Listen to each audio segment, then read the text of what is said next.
mic and make sure it sound right, boys.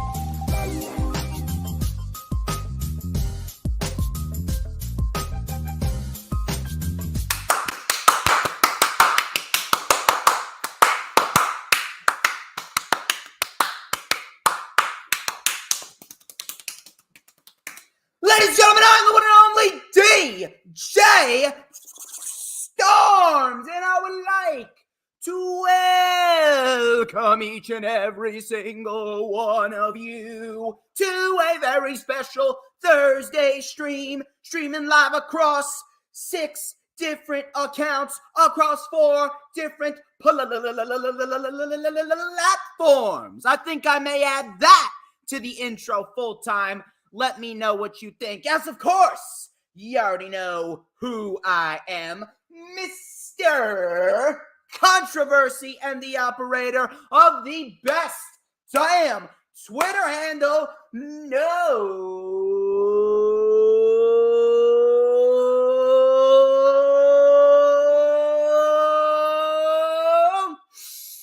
Oh.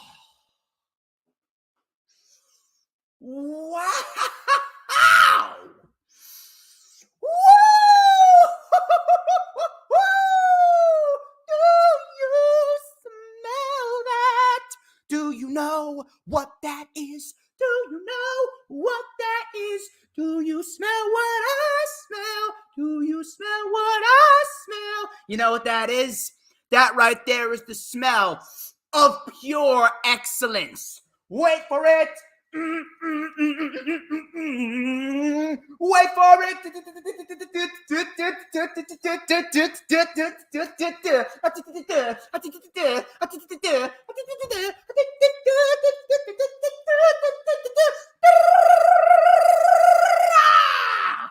To mankind. And this, oh yeah, this is the official rundown for Ring of Honor Final Battle 2022, streaming live this Saturday afternoon on Bleacher Report and all local pay-per-view providers at 4 p.m. Eastern Time. Wow. I'm telling you, it doesn't get any easier doing that intro. And yes, you already know we don't need to go over that. Come on. You already know you're my number one mod. But we got a decent little crowd here. We got Dee, we got Paul, a.k.a. The Shooter. We got Lady Kenzie. We also got Peanuts and my girl, Hannah. Where's Lisa at? If Hannah's here, I don't know where the fuck Lisa is. But nevertheless, we're here. We're live. Plenty good to talk about, including the Ring of Honor Final Battle pay-per-view, which is Tony Khan's final produced pay-per-view of 2022. Now,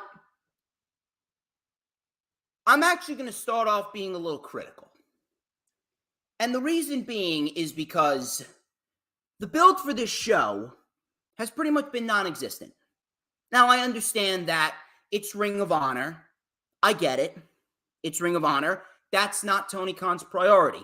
His priority is AEW, and it should be AEW, even though we have seen a lot of Ring of Honor on AEW TV over the course of the last number of months.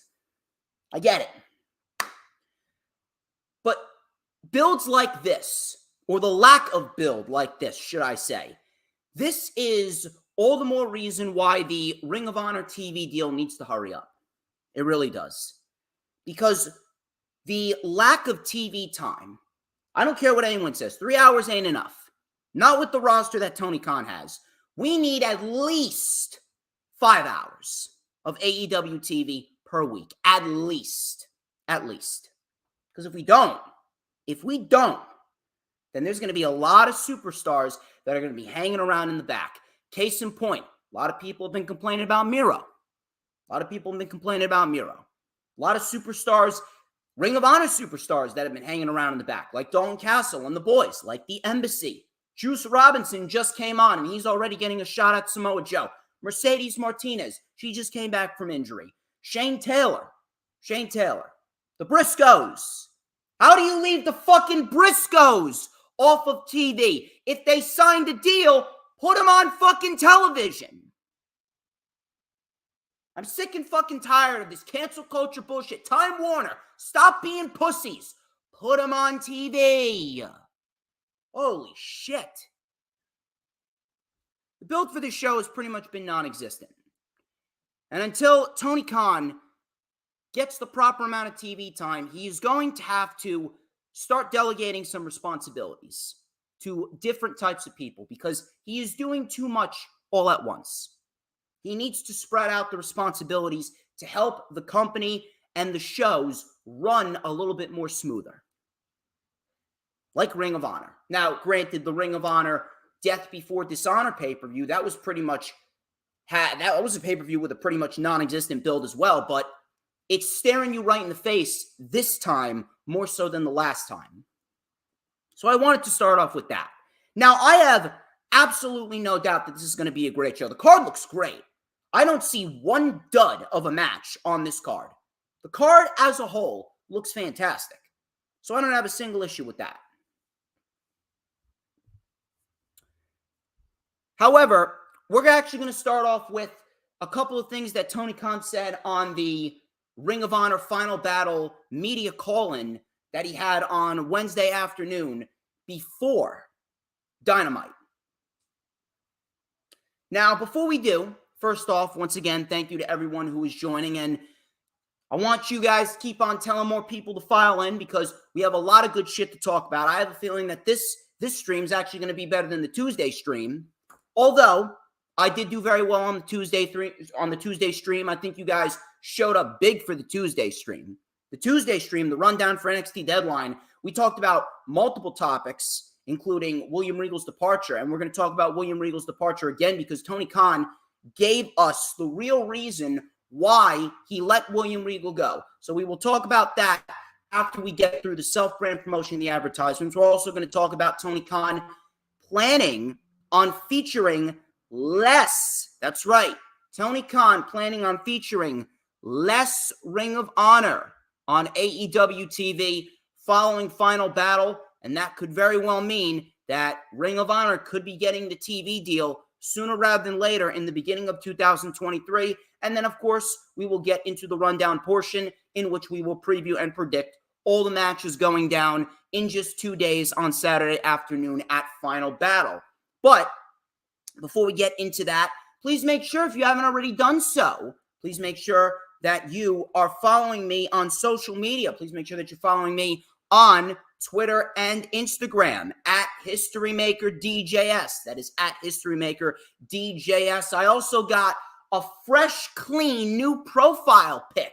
No more the green lightning. I got the red lightning. Considering that red and black, those are the official and the sexiest colors that DJ Storms could ever have. Because let's be real, I'm the sexiest man in the IWC. Ain't no one got anything on me. Ain't fucking nobody got anything on DJ Storms. But I got a fresh new profile pic. Shout out to Mitch Kofsky, who's a fucking beast when it comes to graphic design. He is phenomenal in every fucking sense of the word. So shout out to Mitch for creating that for me today, actually. He did that pretty quickly as well. So Mitch, he deserves a lot of fucking props right there. And of course, he's one of the individuals that started hardcore sports. So shout out to Mitch.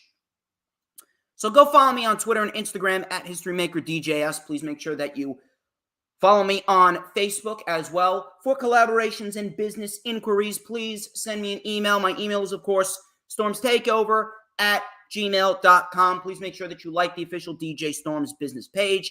And I may just send you an invite to join the official DJ Storms Posse group on Facebook. That is. All of those links are in the description, as well as the link for the official rundown for NXT Deadline. NXT Deadline is, of course, streaming live on the Peacock. Get your mind out of the gutter, you savages. Peacock this Saturday at 8. So far, the rundown is at 55 views. I think you guys can get it up just a little bit more. So please make sure that you go out of your way to check out the rundown for NXT Deadline if you haven't already done so. The link is indeed in the description. So please go and check that out. Please make sure that if you haven't already done so, please make sure that you like the video, no matter where you're watching it from, whether you're watching it on Twitter, my Twitter, the Hardcore Sports Twitter, whether you're watching it on the DJ Storms Posse Facebook page, whether you're watching it on the Hardcore Sports Twitch, whether you're watching it on my YouTube or the Hardcore Sports YouTube channel. And please make sure that you share out the stream on all platforms of social media, including Twitter, Instagram, Facebook, Pinterest, Tumblr, Snapchat, TikTok, whatever social media platforms that you may be using. We have so much great content, and we have had so much great content that has come to you live here on the Hardcore Sports channel, including baseball content and football content and hockey and basketball. Hardcore Sports is the fucking place to be for all sports analytics. You can check us out on all of our social media platforms, including the Hardcore Sports Twitch at Hardcore Sports 1, Instagram at Hardcore Sports Network, Twitter at Hardcore Sports N, and YouTube Hardcore Sports Network as well. Please make sure that if you haven't already done so, hit the subscribe button. We're trying to grow pretty quickly on the Hardcore Sports channel. We peaked 200 subs. Please help us get to 300, 400, 500, 600, all the way up to 1,000 so we can fucking get monetized. Come on, baby. Come on.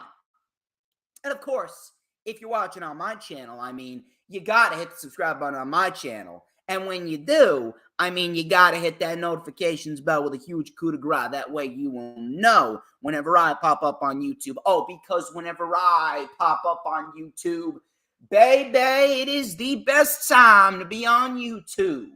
Because it's the only time that you're going to get to see this glorious sideburn chin strap combination and this beautiful mustache right here.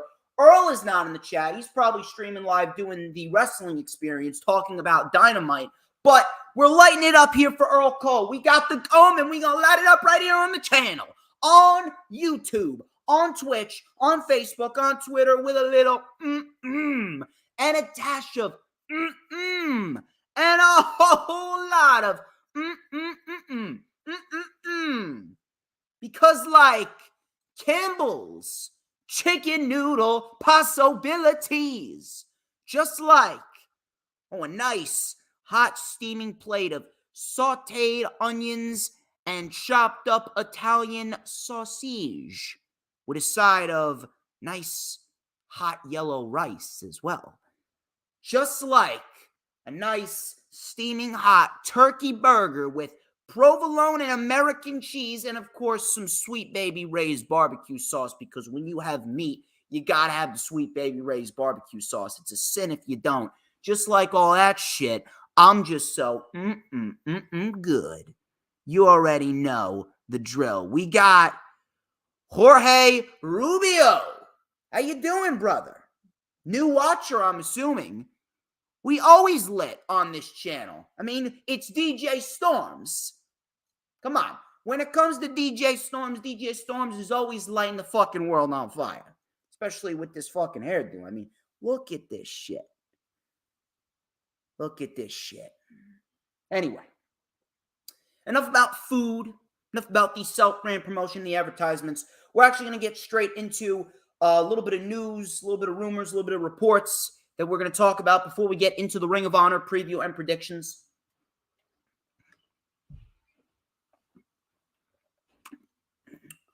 Tony Khan, he hosted the Ring of Honor Final Battle media call on Wednesday afternoon before Dynamite went live on the air. And Tony Khan, he went in depth. The first thing that he went in depth on was the departure of William Regal. William Regal's reports that have been circulating the IWC from the likes of Sean Ross Sapp and Mike Johnson and all these other individuals, all these wrestling journalists, they were proven to be false William Regal did not leave AEW because of backstage issues or maturity issues with management. Tony Khan explained that in between All Out and Grand Slam, his mother had a stroke. She was in the hospital for well over a month. And William Regal, he gave Tony Khan a call. Tony Khan was in the hospital with his mother. At the time, he was not running Dynamite. And Tony Khan stepped away from his mother to talk to William Regal. And William Regal explained that his son, Charlie Dempsey, NXT superstar, he wants to go back to WWE, down to the Performance Center, to train and help mold Charlie Dempsey going forward. And Tony Khan, he said, looking at what's been going on with his mother, what whole incident with his mother getting a stroke, and seeing that he is a big family man himself, he said that he would never deliberately try and keep a father away from his son. So thus, he granted William Regal his release. They wrote him off of TV in the most professional way possible that they could. They've handled his exit with dignity and grace, and William Regal is going back to help train his son. And yes, I'm well aware, Dylan. Lisa fucking called it. Lisa called it. She's not here, or else she'd probably be saying, "Ha ha, DJ, I told you so." Let me tell you something. I was very hard on Tony Khan when I heard the news about William Regal going. And I was very, very quick to believe that those reports had some validity to them. But after hearing what Tony Khan said here and the genuine manner that he came off in,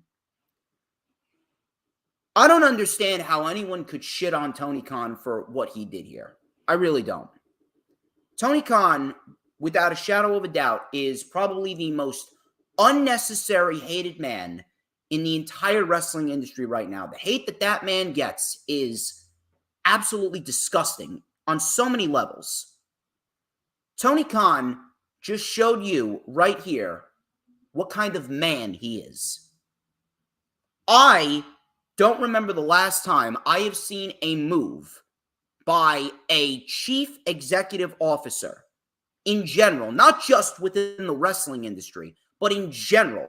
I have not recalled the last time that I have seen this classy of a move by a chief executive officer of a major company in a major industry like this. That right there shows the content of Tony Khan's character. That right there shows you that Tony Khan is a man that is to be respected, and he is a man that all CEOs should be modeling themselves after. That right there took a lot of guts, that took a lot of balls, that took a lot of dignity, and that took a lot of fucking class. Tony Khan just showed you what kind of man he is. And that right there is a man whom I would love to be working for. That right there is a boss that I would love to have. A guy that actually cares. A guy that does not look to hold people hostile out of pettiness. A person who's a family man. A person who actually cares about the feelings of the people that he is working with and the people that are working for him. That right there is something that everyone should look at and say, you know what? Despite the handful of mistakes that Tony Khan has made, and despite the fact that he may be doing too much, despite all that, Tony Khan is exactly what we need in a chief executive officer. And that right there showed you that Tony Khan is starting to act a little bit more and more like a boss. He's starting to act more and more like a CEO. I watched a little bit of that media call. Every single question that he answered, everything that was asked, flowed very nicely. He handled everything with dignity. He handled everything with maturity. He was very calm. He was very cool. He was very collective. He didn't come off like a mark that some of the fans call him. He came off like a legitimate, well-spoken, well-articulated CEO of a wrestling company. And stuff like that, more media calls like that, and the fluidity and the smoothness of the media calls like that, that right there is exactly what is going to help Tony Khan grow as a person and as a wrestling CEO going into 2023, 2024, and beyond. That right there is exactly what we need. No one, and I mean no one, should be hating on Tony Khan because of that. And you know what? I can honestly say that I am at peace with William Regal leaving. The way that they went about it in the best possible manner that they could. So I can't shit on that. Class act by Tony Khan. Props to him. I'm also going to give Tony Khan his props here because I was critical in the beginning. Now I'm giving him his props. Another thing that Tony Khan discussed was the amount of Ring of Honor talent on AEW TV. And he said that he's planning on featuring much less Ring of Honor on AEW TV after Final Battle. And I do believe, if I'm not mistaken, that part of that will have to do with the fact that he is indeed going to get a Ring of Honor television deal, because he said that he was going to address that after Final Battle. So I can honestly see him featuring less Ring of Honor on AEW because they are planning to launch a full-time Ring of Honor TV show in the coming months. I feel as though it's coming sooner rather than later. Now, AEW featuring Ring of Honor on their TV show is not a bad thing. I don't really understand the notion that people are saying that it's a bad thing, and people are saying that's lowering the quality of AEW. That's not lowering the quality of AEW. What's lowering the quality of AEW is the fact that the show can be too cluttered. That's the problem with Ring of Honor on AEW. It's not the fact that Ring of Honor is on AEW, period.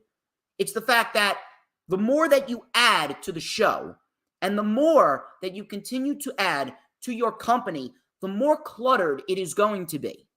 And that's exactly the wall that we have run into with AEW and Ring of Honor and everything that we've seen going into the spring, the summer, the fall, and now going into the winter of 2022 and 2023. It's just too overcluttered. I said it once, I'll say it again. 3 hours. It's not enough. I've even made the comparison with WWE and the lackluster roster that they have, because their roster still isn't up to par. AEW's roster is absolutely up to par. They just don't have enough hours of TV time.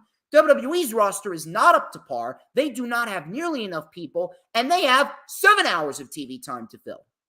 If AEW and WWE had their hours switched, and WWE was operating with the 3 hours of weekly TV time, with AEW operating with 5 to 7, both companies would be better off. It's the TV time that's been killer for both companies. WWE has too much. AEW doesn't have enough. We don't need 7 hours of WWE TV. Not with the depleted roster that they have. Half of the NXT roster, 75% of the NXT roster, shouldn't even be on NXT TV. They shouldn't even be employed by the company. They're so fucking bad. Why do you think that they needed to bring in the fucking New Day to go face Pretty Deadly at Deadline on Saturday?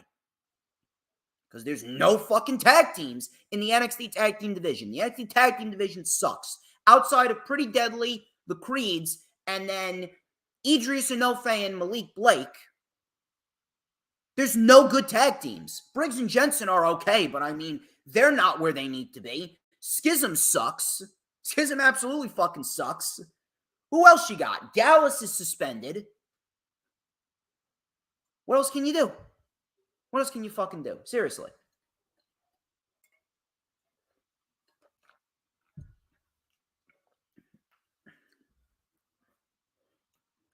But Tony Khan, and the fact that he's planning on featuring less Ring of Honor on AEW TV, that's a great thing, because it means that the show, A, will not be as cluttered, and B, the Ring of Honor TV deal is coming sooner rather than later. And we need it. We need it now.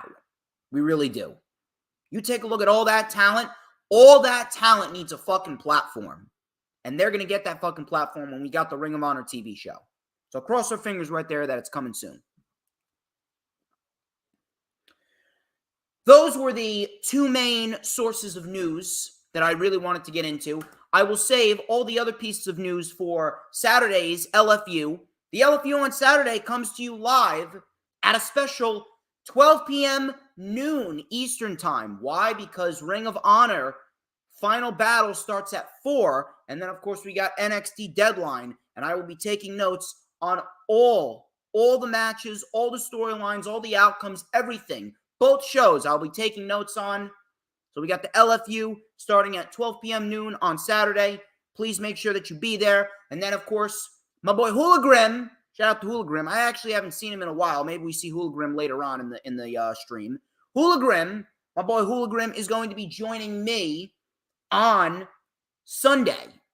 My boy Hooligrim is going to be joining me on Sunday for the rewind for Ring of Honor Final Battle on Saturday, December 11th, or Sunday, December 11th, rather, at 1 p.m. Eastern Time. He's actually going to be coming to us live from California, so he'll be on the channel Sunday, December 11th at 1 p.m. Eastern Time to review the results of Ring of Honor Final Battle. And then on Monday, I'm off of work, so I will be streaming with the rewind for NXT Deadline. That's at 2 p.m. Eastern Time. We're going to have a lot of shit to go over, a lot of shit to get into. You are not going to want to miss it. It is a busy, busy, busy week and weekend of content. And then, of course, tomorrow, I will be going to ISPW Christmas Chaos Part Number 2, sponsored by Toys for Tots. Bringing in some good quality toys for the unfortunate children during the holidays. Shout out to ISPW and Mr. Tommy Fierro. He is a very, very classy individual. I will be there. We got a great card, probably their best card to date. Vicious Vicky's defending the ISPW Women's Championship against Tina San Antonio. Crowbar is taking on Hale Collins of the Now.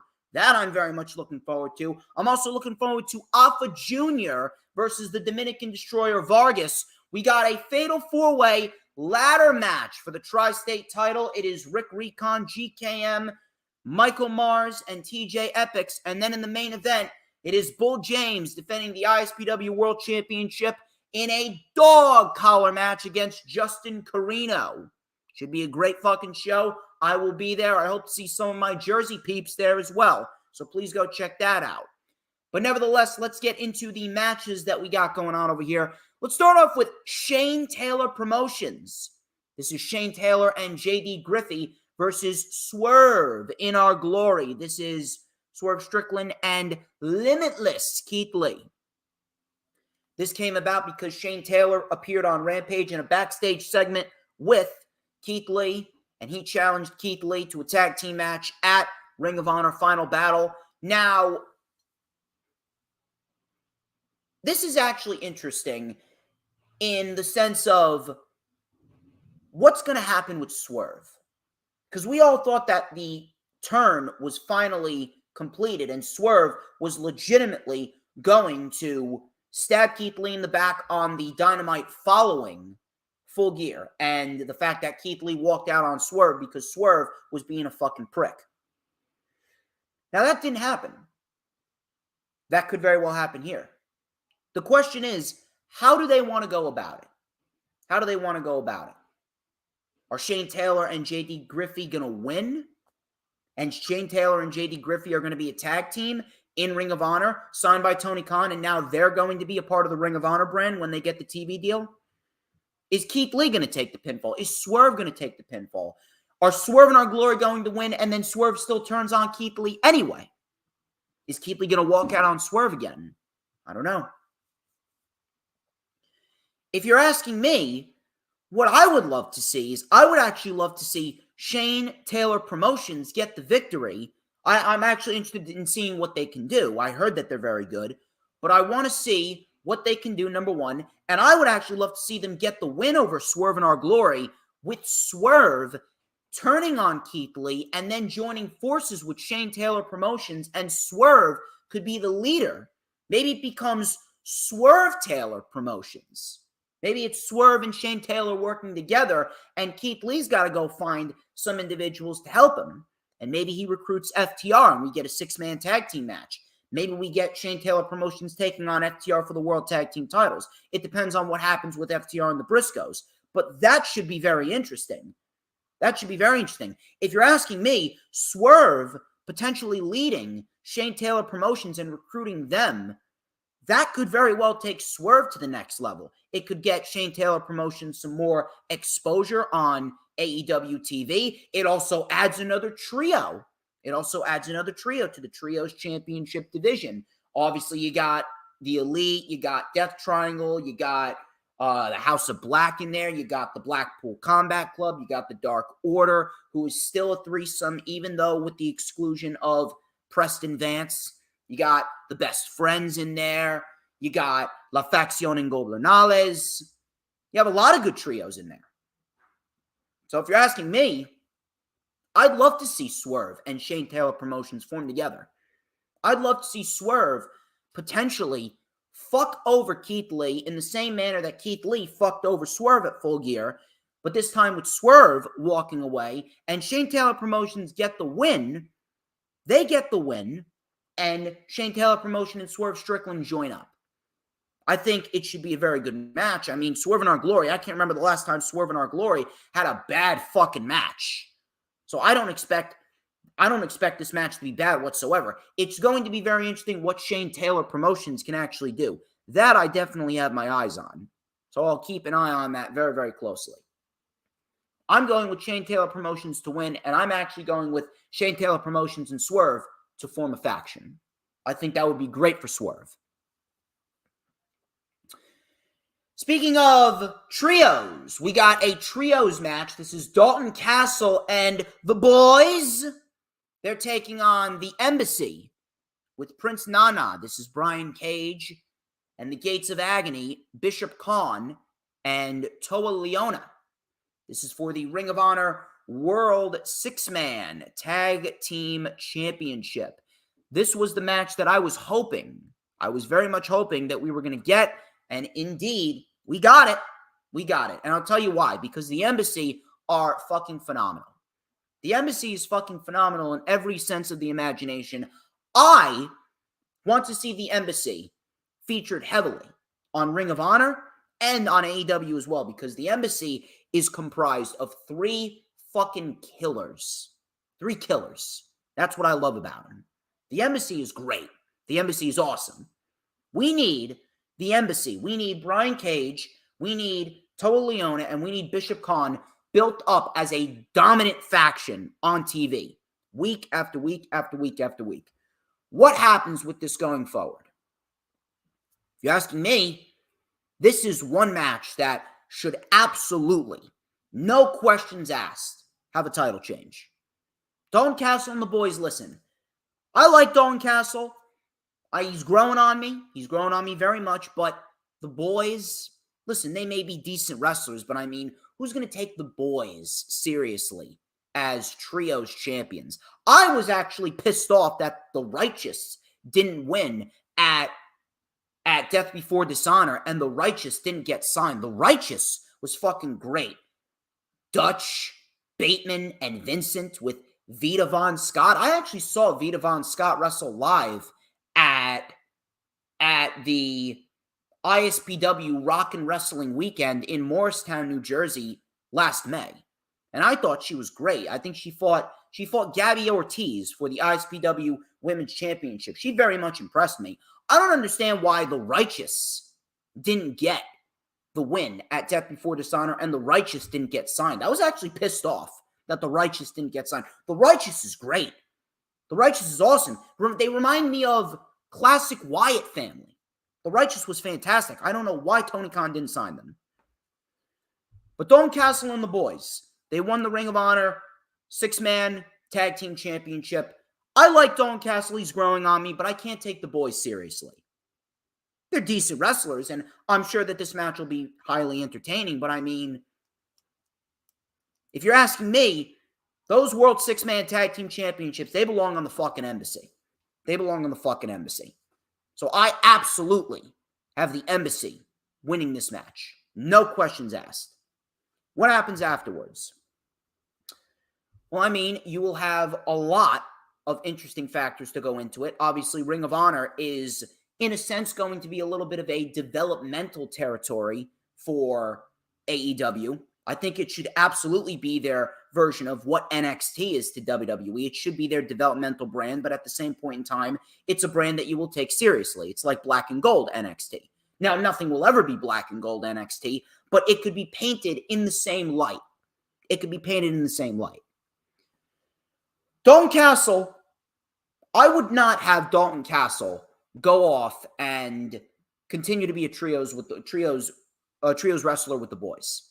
I would actually move Dalton Castle along in the singles division. I actually want to see Dalton Castle mix it up with Daniel Garcia for the Pure Championship, or if you want to, and if you're looking for a solid contender to take the Ring of Honor World Television Championship off of Samoa Joe when the time is right, I'd say Dalton Castle is that guy. He's very over. He's probably, if I'm going to go with the most over Ring of Honor original superstar, minus the Briscoes, it's Dalton Castle. So if you're asking me, you got a monster heel in Joe, you need a solid baby face, you put Dalton Castle in there. He's very good at what he does. He's very over. He can bring a great match out of Samoa Joe. Hell, even Daniel Garcia. I'd love to see that. Depends on what they want to do with him. Maybe they put him back in there with Jericho. Who knows? There's a lot of different factors that you could plug in Dalton Castle into. A lot of different scenarios. He's very versatile, and that right there is a benefit for Dalton Castle. He's probably the most versatile wrestler in Ring of Honor that they have as we speak. But as far as this outcome of this match goes, the Embassy should absolutely win the Ring of Honor World Six-Man Tag Team Championship. No questions asked.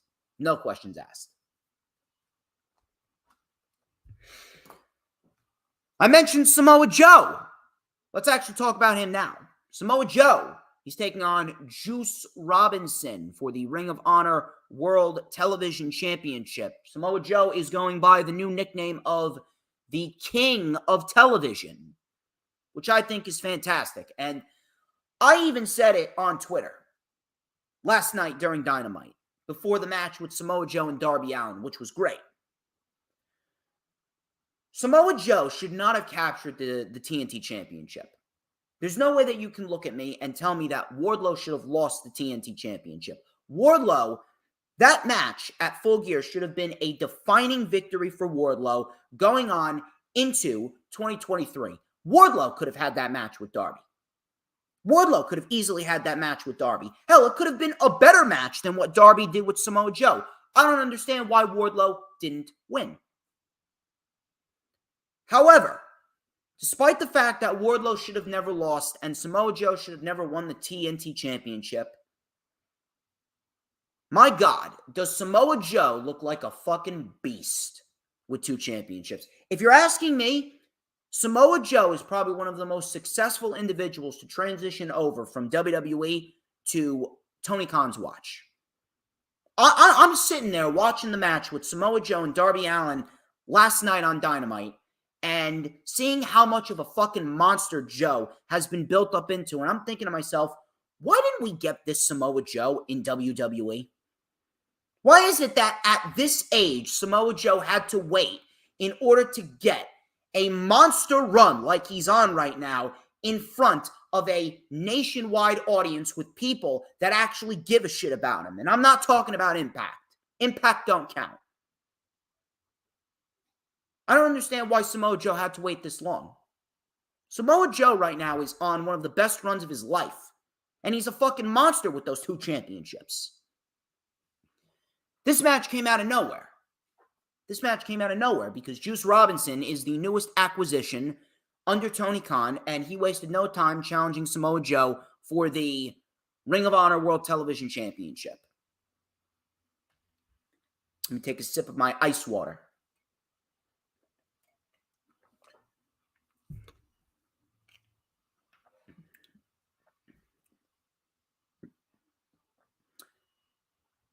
I have no doubt that this match is going to be good. Should be a decent match. Hell, maybe this could end up being the sleeper match of the night. Maybe Juice Robinson and Samoa Joe will come out and surprise the fuck out of everyone. And you know what? If they do, I'm going to come on here on Sunday afternoon with Hula Grim, and I'm going to praise these two. But I'm not going to come out here and say that this match should have been the match at Ring of Honor Final Battle. This should have been Samoa Joe and Wardlow. In a perfect world, in a world where the right outcomes were made, Samoa Joe would have not won the TNT Championship. Wardlow would have retained at Full Gear by beating Powerhouse Hobbs. Samoa Joe could come out and say that he was never pinned, and then we could have gotten Joe versus Wardlow in a title-for-title match at Final Battle, with Wardlow being the guy to walk away with both championships. That's what I would have done, and that was the right decision to make. Tony Khan didn't make that decision. Now, Samoa Joe is phenomenal, but there's no reason why this couldn't have been Wardlow. Wardlow right now should have been a main priority because he's the guy with the youth. He's the guy with the most upside. He moves a lot more fluidly in the ring. And on top of that, he's a guy that could be in top contention for taking the AEW World Championship off of Maxwell Jacob Friedman when the time is right. When the time is right. Obviously, the time's not right now, but when the time is right, he could have easily been a guy to take the title off of Maxwell Jacob Friedman. Now Wardlow lost the TNT Championship. He wasn't pinned, granted, but he lost. He lost. And we're in a scenario where now Wardlow is chasing Joe. Joe got a match out of thin fucking air with Juice Robinson at Ring of Honor Final Battle. Should be good, but there's no fucking story to it. And I don't even know where Juice Robinson's going to fit on AEW TV. It seems like Juice Robinson is going to be another guy that's going to be waiting for the Ring of Honor brand to come around. It's just very, very weird the way that Tony Khan went about this. Why isn't this Wardlow? Now, granted, if you had to take the TNT title off of Wardlow and you had to put it on Joe, if you're asking me, this should have been Wardlow taking the Ring of Honor World Television Championship off of Samoa Joe, because Samoa Joe, you granted him the TNT Championship, fine. Grant him the title and have him run with it then. But take the Ring of Honor World Television Championship off of him, put it on Wardlow, and start over with Wardlow. What the hell is Wardlow going to do in the meantime? You're in a lose-lose situation. You get Wardlow and Joe. If Wardlow wins, Samoa Joe's title reign will end up being short. It'll be fun, but the King of Television gimmick, you could stretch that shit out. If Wardlow wins back the TNT title is going to look like a hot potato. If Wardlow doesn't win back the TNT Championship, where does Wardlow go after this? Is he going to take the All-Atlantic Championship? If you're asking me, that should be Malachi Black taking the title off of Orange Cassidy. Malachi Black is the best individual to do so, unless the House of Black is going to win the Trios Championships at Revolution from whoever wins the Best of 7 series. Whoever wins the Best of 7 series should drop the championships to the House of Black. That's how shit should work out. But if the House of Black aren't going to win the Trios Championships, I don't understand why we don't give Malachi the All-Atlantic title and have Buddy and Brody go after the Acclaimed and the tag team titles potentially, making the House of Black into a dominant fucking faction. But if Wardlow loses to Joe after we inevitably get this match, which should probably be sometime in the next couple weeks, then what happens? It's a lose-lose situation. What wouldn't have been a lose-lose situation is if you elected to put the TNT title on Joe, fine. If you had to do that, fine. What wouldn't have been a lose-lose situation is if you gave the Ring of Honor World Television Championship to Wardlow, have Wardlow run with that. Wardlow would have gotten his revenge on Samoa Joe for fucking him over. Joe took Wardlow's title. Wardlow took Joe's title. Then Joe could have ran with the TNT Championship all the way up until March, April, May, and then you could have built up someone like Ricky Starks to take the title off of Joe, while Wardlow would have ran roughshod with the Ring of Honor World Television Championship. He would have been building a resume for himself, and then Wardlow could dominate Ring of Honor when Ring of Honor gets the TV deal. And Wardlow could have dominated 2023 as the Ring of Honor World Television Champion. Simple. But we didn't get that. It's a lose-lose situation when we get the Samoa Joe Wardlow match. Should be great. Should be great. Should make the TNT title look great. But at the end of the day, neither one of those guys should be losing. So we got this match with Samoa Joe and Juice Robinson. There's no story. Should be a great wrestling match, but there's no story. There's no story whatsoever. And if you're asking me, no one should be beating Joe. If you're asking me, the only man that should be taking the Ring of Honor World Television Championship off of Joe is Wardlow. How do we get there? I don't know. I don't even know if we're ever going to get there. But if you're asking me, Samoa Joe, he shouldn't be losing either of those championships for a long, long time. You got a monster in Joe, keep him as a monster until someone who is as hot of a babyface as Joe is, as hot of a heel. When you get the hot babyface in your grasp, which I do believe could very well be Ricky Starks, if you're asking me, Ricky Starks, you know what I'm doing? I'm having Ricky Starks win the Face of the Revolution ladder match in March, and then at St. Patrick's Day Slam in the middle of March, I'm having Ricky take the TNT title from Samoa Joe. That's what I'm doing.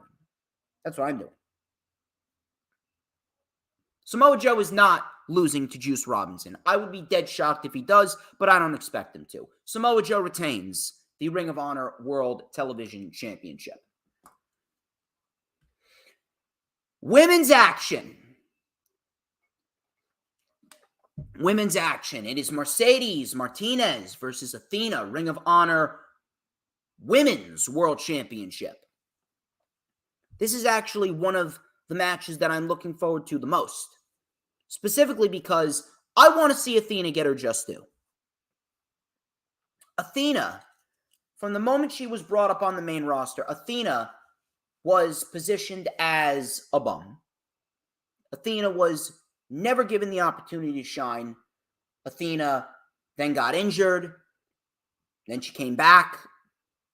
Then she was placed in a fucking atrocious 24/7 title chase with Carmella and Tamina and Dana Brooke and a bunch of other fucking morons.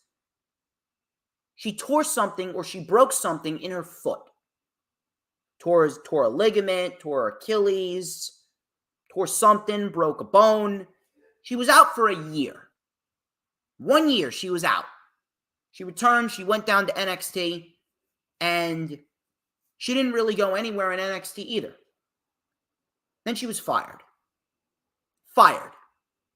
Now, she's a part of AEW. If you're asking me, she should have been the one to take down Jade Cargill. I don't understand why you didn't do that. If Statlander is going to be out for all this time, why didn't you take the title off of Cargill, and why didn't you put it on Athena? Athena should have won. Athena should have won it all out. No reason why Jade Cargill needs to hold the TBS championship anymore. And if Athena wasn't going to do it, then Jamie Hayter should have done it. But Jamie Hayter, she's the AEW Women's World Champion. And she could be fighting Shida at Winter is Coming, which is going to be a fucking banger. So I'm looking forward to that. If you're asking me, that TBS championship should go on Serena Deeb ASAP. And then you can build up Chris Statlander when Statlander comes back. Give me Statlander and Serena Deeb. That's a women's wrestling match.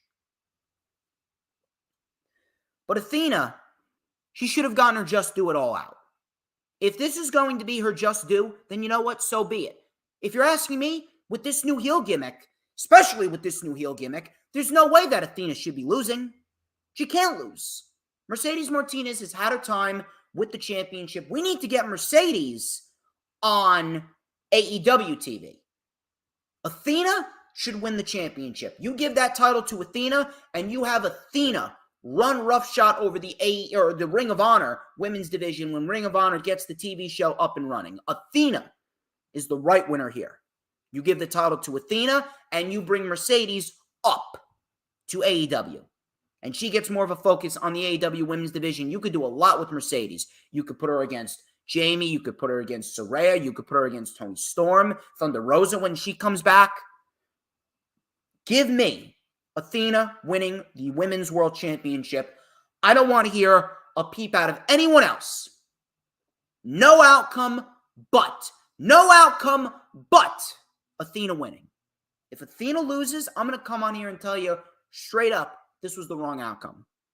You bring in Athena and you have her work a 4-minute match against Jade Cargill. You bring in Athena and you don't have anything for her other than a heel turn, which formulated on dark, and a heel turn that was not put a proper emphasis on, a heel turn that deserves a championship. Now you have her in a championship title match. You better give that fucking championship to Athena. I expect nothing less.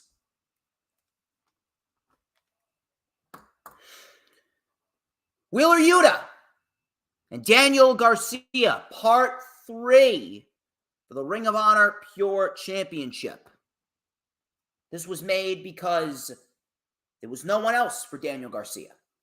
The only other individual that I could have honestly have seen Daniel Garcia fighting would be Bryan Danielson, because they had 2 of the best TV matches of the year for AEW Dynamite. One of them was a 2 out of 3 falls match. Now, we could still get that match. Maybe down the line. Maybe we get that match. Maybe Bryan takes the Ring of Honor Pure Championship off of Daniel Garcia at some point in 2023. But that is something that I'm definitely keeping my eye on. Now, as far as this match goes, I mean, the first 2 matches were great. I actually think that their second match was better than their first. There's no reason why we should expect anything less than a banger with Daniel Garcia and Wheeler Yuta. That's pretty much it. There's really no other layers to it. It's a feud that's going to wrap up the JAS Blackpool Combat Club storyline with Wheeler Yuta and Daniel Garcia. That's pretty much it. I'm keeping the title on Daniel Garcia. I can't see Wheeler Yuta winning back the championship. You know where Wheeler Yuta's value is going to be? With the Blackpool Combat Club in the Trios division. Because Blackpool Combat Club, if you're asking me, whoever loses the best of 7 series between Death Triangle and the Elite, the winners get the House of Black for the Trios Championships at Revolution. The losers get the Blackpool Combat Club. Think about the matches that we could get if we get the Elite versus the Blackpool. If the Elite lose, think about the matches that we could get with the Elite and the Blackpool Combat Club. We can get Kenny versus Wheeler, Kenny versus Moxley again, Kenny versus Bryan. Think about that. Maybe we get Matt Jackson and Nick Jackson taking on Bryan and Jon Moxley. Think about that. That would be great. That's a match of the year candidate waiting to fucking happen. What about Jon Moxley and Nick Jackson? Nick Jackson could very well be considered the better wrestler between him and his brother. Think about the series and the trios match itself. Think about the matches that we could get with those 3 individuals. Same thing with the Death Triangle. Pac and Wheeler Yuta. Lucha Bros versus Moxley and Bryan. Moxley and Pac. Pac and Bryan. Think about that. That'd be fantastic. That is where Wheeler Yuta's main value is.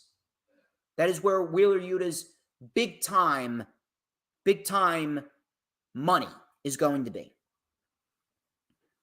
Because the Blackpool Combat Club, they should be the next Trios champions after the House of Black. Whoever wins the best of 7 series gets the House of Black. And if you're asking me, I would love to see another match between Death Triangle and the House of Black. I would love to see that. And then the Elite, they can do their thing with the Blackpool Combat Club. That would be great too.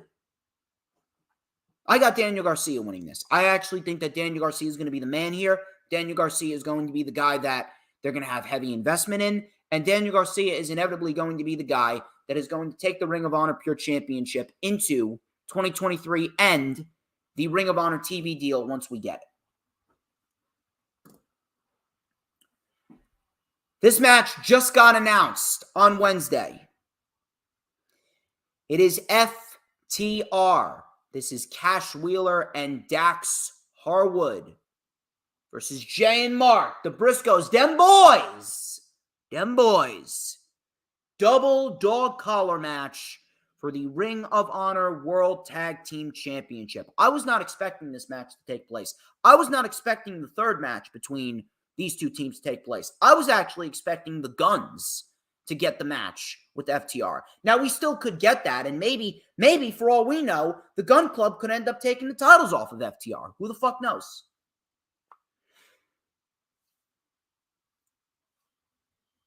This is a match that could honestly swing either way. The last two matches on this show, the tag team title match and the world title match, could honestly swing either way.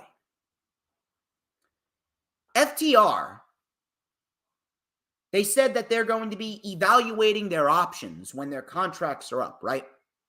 They're going to be evaluating their options, huh? What exactly does that mean? There is a possibility that they could end up not re-signing with AEW, and they might go back to Triple H. And maybe losing the Ring of Honor World Tag Team titles could very well be the first step. I was actually talking with my friend Chrissy, shout out to her. She was actually talking about there's a good chance that FTR could lose on Saturday. I would not be surprised. I honestly wouldn't be surprised. They could. It's very possible. And what even adds to that possibility even further is the fact that if Tony Khan is looking to feature less Ring of Honor on AEW, Briscoes are never seen on AEW for whatever fucking reason, whatever fucking stupid reason that Time Warner wants to throw in your face. If the Briscoes aren't seen, then the Ring of Honor World Tag Team titles are not going to be seen either. So if that's his method to featuring less Ring of Honor on AEW TV, could very well come to reality. The Briscoes have a really good chance of winning this. Plus, are you really going to have FTR beat the Briscoes 3 times in a row? I don't know. I mean, it's possible. It could swing either way. Maybe they're saving it for the Guns. Maybe they're saving this for the Guns. Maybe I'm reading too much into it. Maybe they're not going to lose here, but they're going to lose to the Gun Club. I don't know. It's something that I wasn't really prepared to talk about, but the outcome of the match is going to be very, very interesting. I didn't expect to see the Briscoes fight FTR again.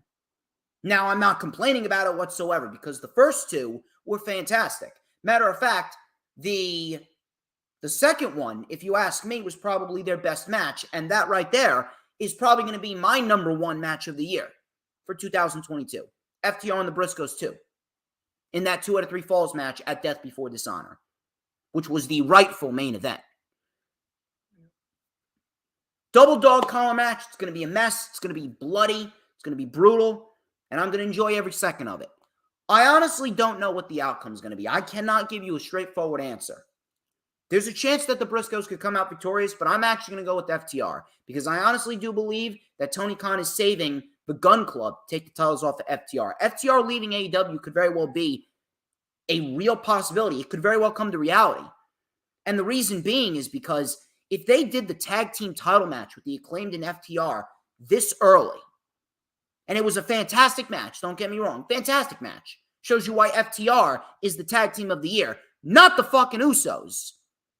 Peter Rosenberg, or who I like to call Peter Retardberg, was trying to claim, oh yeah, FTR has been great, but I mean, the Usos are on a different level. No, they're not. Outside of their work with the Street Profits, the only reason why the Usos have any interest around them is because of Sami Zayn.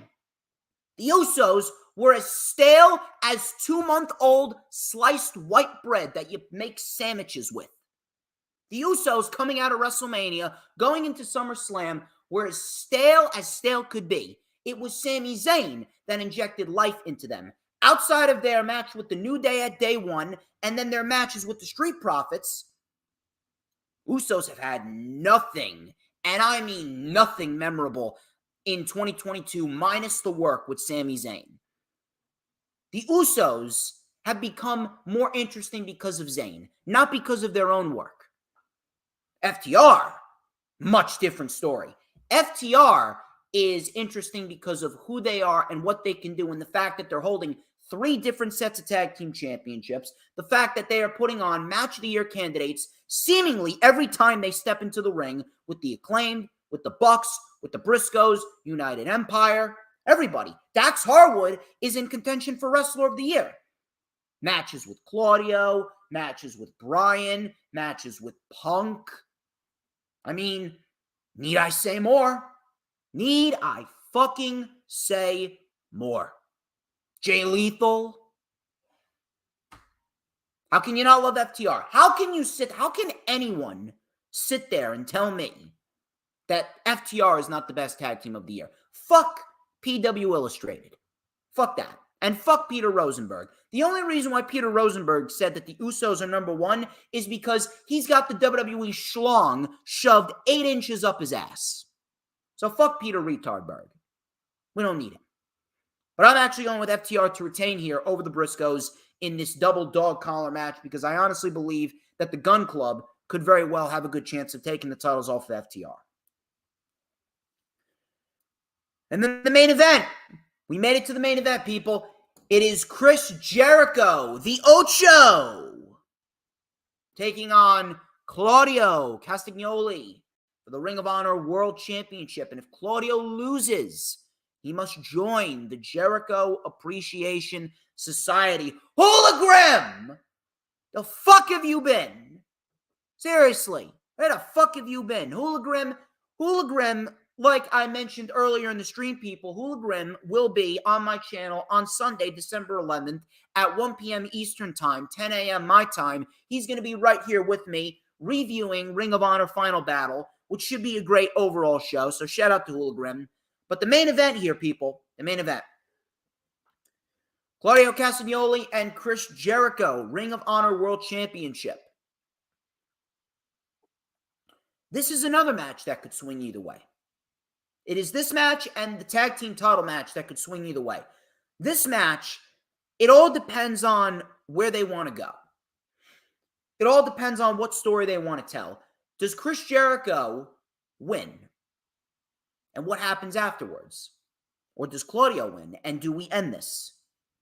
Do we see Claudio move away from the Jericho Appreciation Society and join them and move away from the Blackpool Combat Club? Do we see this feud turn into a friendship? I mean, it may not be a wanted friendship, may not be a welcomed friendship, but maybe a partnership, so to speak, because Claudio will have no choice but to join the JAS. Is that going to be the end result here? Could this be the end result of Claudio joining the JAS? And if you're asking me, I would absolutely have Jericho win. I would absolutely have Claudio join the JAS because of this.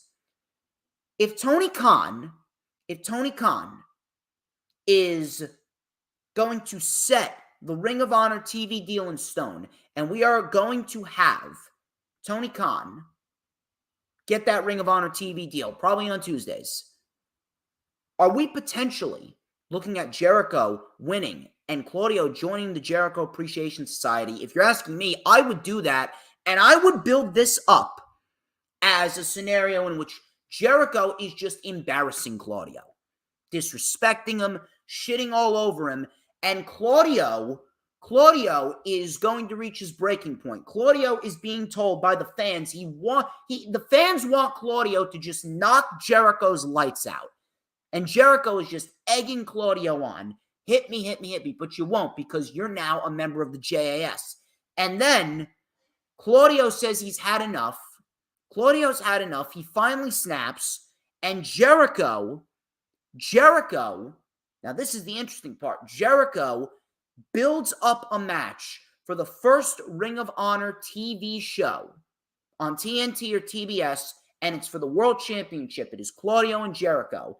And if Claudio loses, he not only loses the Ring of Honor World Championship for good, but if Claudio loses, and this would be Jericho's stipulation, if Claudio loses, then Claudio will never wrestle under Tony Khan ever again. He won't wrestle for AEW. He won't wrestle for Ring of Honor. He will never wrestle under Tony Khan, period. To be quite honest with you, that right there is probably the best option and the best story that they could tell. If your motive is to get Claudio more over than he already is, put him in the JAS, have Jericho just shit all over him for X amount of months, and then when Claudio's had enough, he finally snaps on Jericho, and Jericho agrees to one more match with Claudio. But if Claudio loses, he will never wrestle under Tony Khan's watch ever again. He's gone from ROH and AEW. That's what I want to see. That's something that would tell a great story. Plus, Claudio, he doesn't need the Blackpool Combat Club if he's going to be Ring of Honor. So Wheeler Yuta, Bryan Danielson, and Jon Moxley can do their own thing on AEW, and Claudio can do his thing on Ring of Honor. Now, could Claudio win this? Absolutely. Maybe Claudio ends up taking the championship off of Jericho. I wouldn't mind it because Claudio, he fucking deserves it. And Claudio would actually be a good representation for the Ring of Honor World Championship as well. The only downside to it is it would kind of make Chris Jericho's title reign not mean anything in the end. Meanwhile, if Jericho holds it going into next year and the first Ring of Honor TV show on TNT or TBS with Claudio taking it off of him then, that would have been a much better story, and his world title reign will be looked at as something of substance. Now, Jericho's great in his own right, and he's been putting on fantastic matches with Tomohiro Ishii, with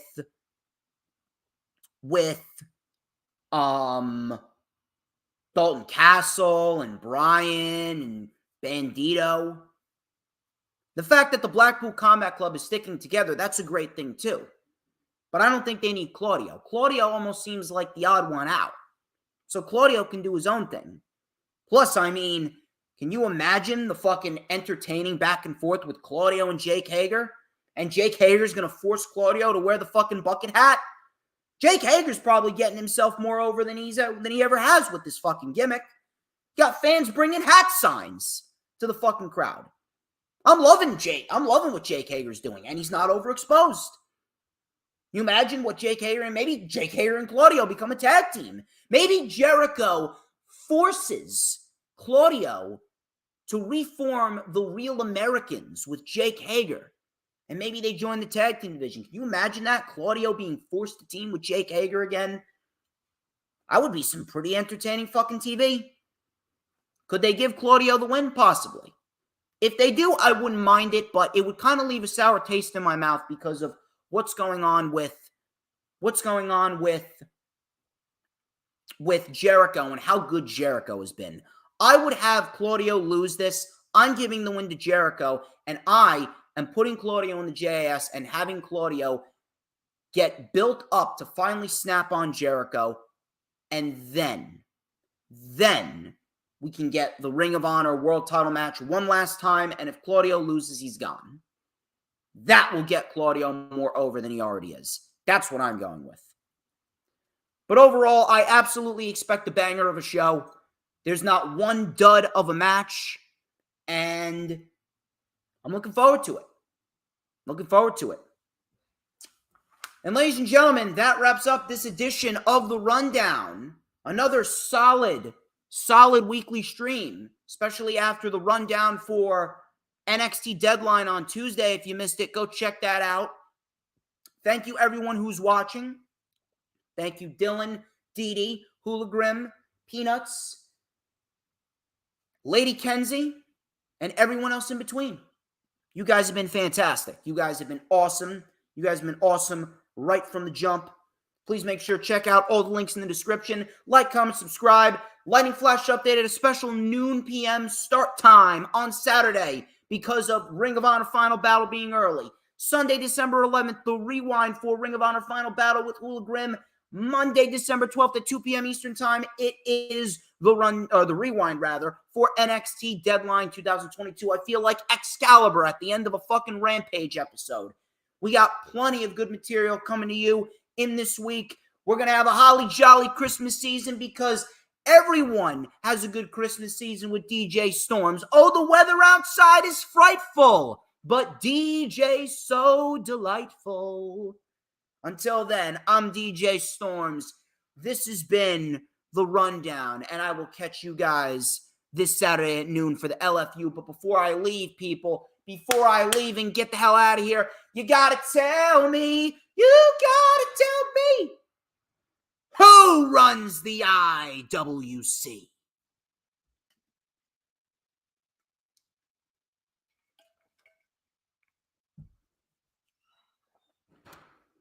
I will tell ya who runs the IWC. Oh, I'll tell ya. Who but DJ motherfucking Storms. And don't you forget it, people. I'll catch you on Saturday.